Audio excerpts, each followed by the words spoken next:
In this video, I want to use Mathematica or Wolfram-Cloud to do some simulation of rolling dice, but I want to do that toward the goal of developing some intuition about the uh, chi-square distribution and the chi-square test, the Pearson chi-square test that is used in statistics to work with categorical data. So here I am on, of course, Wikipedia, and if you have some possibilities, k possibilities, and m is their sort of expected value for a given, you have, I don't know, n samples, and then you have these k categories. So then you have some expectation in this example um, of well, how many times for n samples, how many times each of the k categories is going to arise. Those expectations are these m's. And then you get a given sample and you calculate this quantity that's eventually chi-square, which is the difference that you do observe in a given sample versus this expectation. That could be positive or negative, so you square it. And then to sort of scale it, you divide it sort of by the expectation. And that is this ultimately this chi-squared quantity. And then also important here is we talk about the degrees of freedom. And if there are k categories, there are k minus 1 degrees of freedom, because one of there's one degree of freedom is lost to the constraint that those m's, those expected values, must sum up to the overall expectation of the sample number, I should say. So the expectations must sum up to the sample size. So that is a constraint. And so it can't be completely, if there were six things, it can't be sort of six random numbers, but there could be five, and then the sixth one is determined by this constraint. So they're really sort of, five things that might fluctuate. Okay. So let's play the game. So there is in Wolfram-Cloud a function called random integer, and I can give it a sort of a range. So here I'm saying random integer square brackets for random integer method, and then my set of values from which I'm going to choose is 1 to 6 for, say, a six-sided die, and I'm entering. And so I get here some 5, but I can get 2. I can get anything between 1 and 6. Okay. Now I want to sort of do something once for 6, but I also want to play with the degrees of freedom and see it sort of what I do changing depending on the degrees of freedom. So I am going to have a variable side, which I'm going to originally set to 6, and then I may take it down lower or up. And I'm also going to have a number of samples that I'm choosing. So size is the number of samples, and I just 1,000 is fairly arbitrary here. And then 6 is the number of categories. So for a six-sided die, it is 6, but I'm going to leave that, not have sixes throughout, but be able to change that. So then the random integer I had above had just sort of one argument, this range, but I can have two arguments. One is the first is the range, and I've replaced the 6 with side, so I can vary the number of sides of my die. And size is the number of sort of samples I'm going to get. And so now I call that dice here I called it die, it was 1. Here I call it dice, it is many, and it will be, in this case, 1,000. And I am generating 6 simulations of a six-sided die. Okay, so there they all are. Okay. And then I can play with a quantity called bin counts. And so I can count up how many times each thing occurred, which is, again, what we saw over there in that sort of that chi-square test. So we're going to do this for our simulated die. And so I'm getting the bin counts. A bin is this idea of like a histogram. How many times did the quantity occur between two things? I'm going to say I'm starting at 1. I'm going up to side plus 1 just to make sure I get that last category in there. And I'm going up by ones. So this is going to be 6 values. And how many times did I see a 1, 2, 3, 4, 5, 6 when I had my simulated die? Okay. And now I can get that quantity, that chi-square quantity, which is the x are those bin counts that I just got, and m for a die is a six-sided die. I'm running it size times 1,000 times, and it's going to be presumably, ideally, my expected value is that I'm getting each category will be 1/6. So my m's are going to be size over side. Maybe I should have chosen name. Words and weren't quite so similar. But here is, okay. So I have some for loop. I did this with a for loop. I started off with the chi2, chi-squared quantity equals 0. And I am using Mathematica's for method, which allows me to perform a sort of for loop.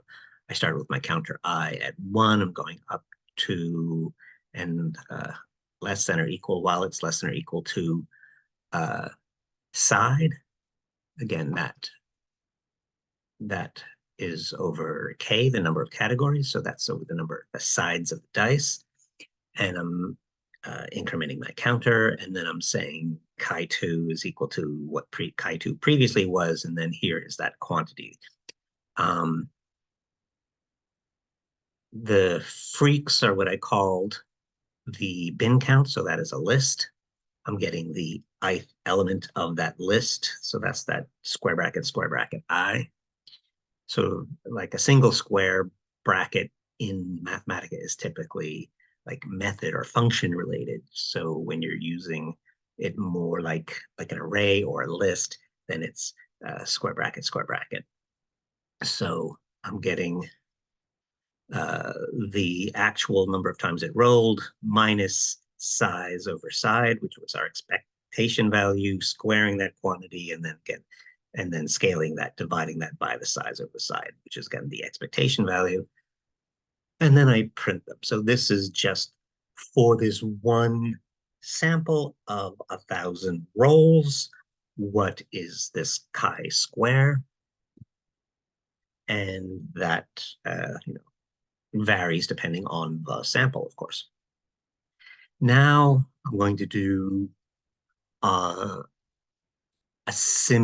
going to do that, what I just did, but I'm going to do that 1,000 times. So this time I just hard coded the 1,000. And this 1,000 and the other 1,000 are not related. It's just a coincidence. My brain tends to go to 1,000. If I were smarter, I'd go to some power of 2 probably. Okay. So what does this little in thing here do? So I start with a empty list. My list is an empty list, curly curly. Again, I have 2 for loops. The one that we wrote above is this I loop, but here's this outer loop of j where I'm going to do all the things that we did above sort of repeatedly. So the j is this I inner loop is the loop that we just saw above. This outer loop is repeating everything many times. So I'm doing 1,000 times. I'm looping over this j. I am getting a size number. Size happens to be 1,000, but so I'm getting 1,000 random integers between one inside. So in this case, 1,000 die simulations, and right now it's six-sided.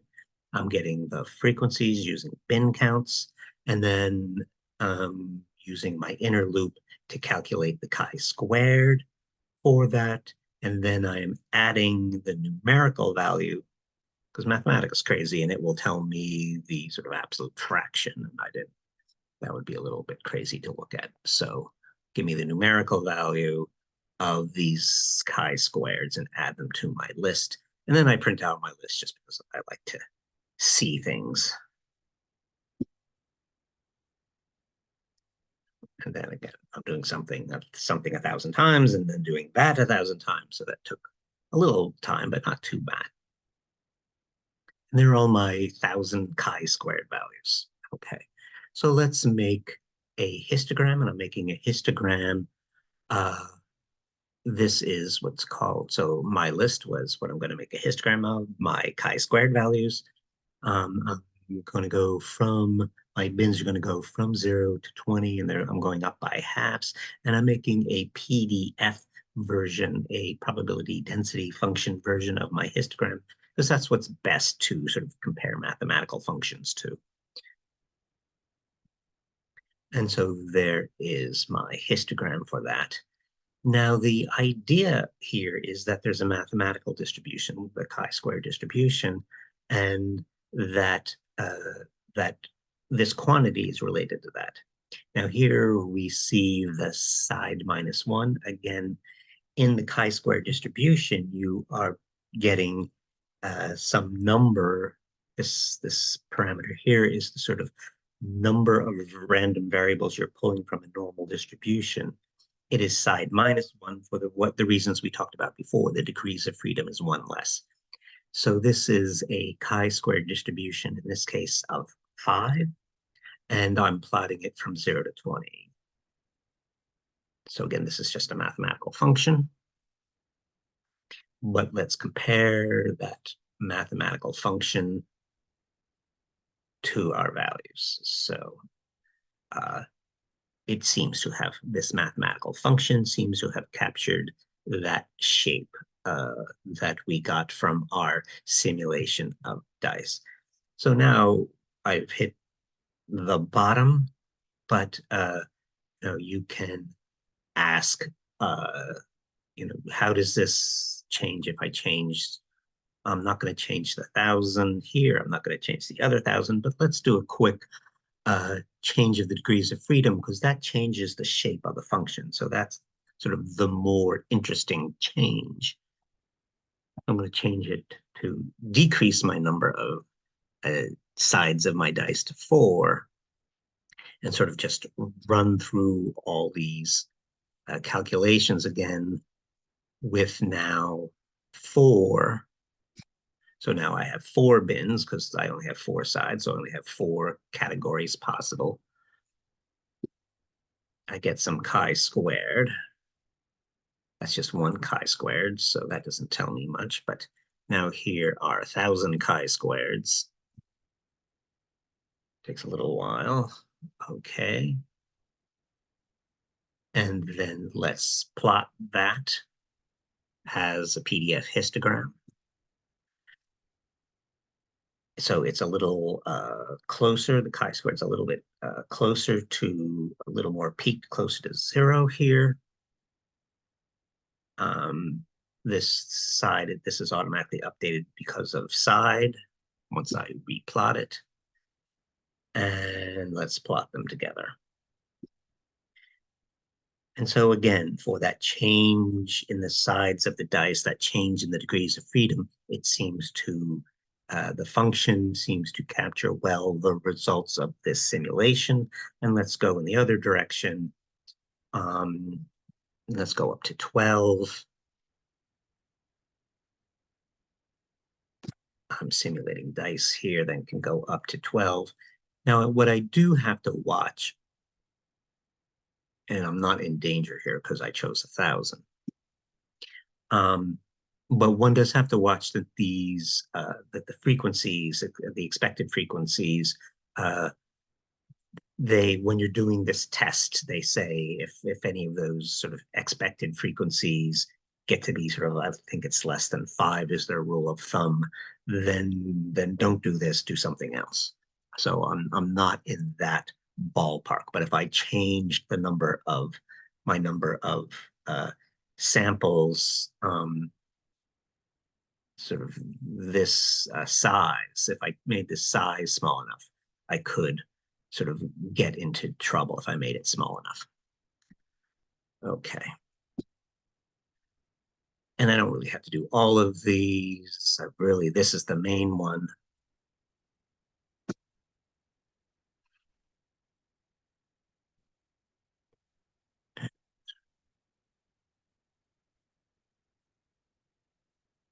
Let me run it one more time. It's 71, 70, 71. So that seems to make sense.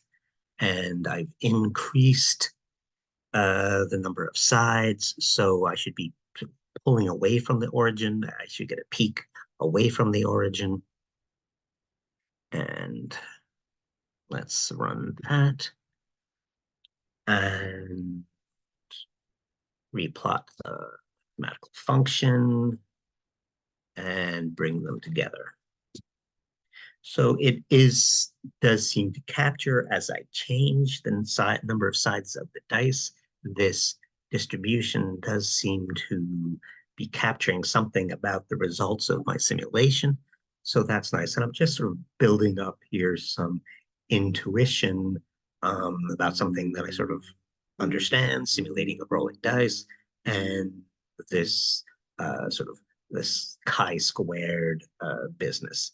And then they will turn this into a test of, so we're showing that this simulated quantity and this chi-squared calculation does seem to have this behavior of the chi-squared distribution, hence why they're named the same thing.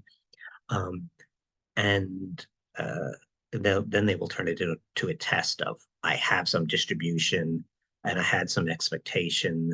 Do I really believe my expectations were right, given what I got in my sample? I'm not doing that here. I'm just sort of generating some intuition that sort of, yes, this somehow makes sense. Okay. So here we have that. And so remember this mathematical function is this chi-squared distribution. It's the chi-squared. I had a 12-sided die this time. So my chi-square had the degrees of freedom, or the k, was 11, one less because of the constraint. And then the distribution has its maximum, I think, at 2 less. So the maximum is at 9. And so you see it here. Here's 10, and a little bit under 10, it's reaching its peak. So it's got my distribution has of my die simulation with the chi-squared quantity calculated from my die simulation has the form of, then sort of maps onto this mathematical function. And so again, I have these, we're going to turn that ultimately, and not we, I'm just trying to understand what other people have done, but to turn this into a test of, when you have a sample of categorical data with some expectations, do you trust the expectations? So this similarity of this gets turned into a test of normal just fluctuations around our expectations have this form. Um, so did um, did what we see in our sample fluctuate more than we would expect it to just randomly? So that is over the overall idea. We're not doing that here. We're just developing some intuition about it. And that's all I wanted to show you in this one. Thanks for your attention.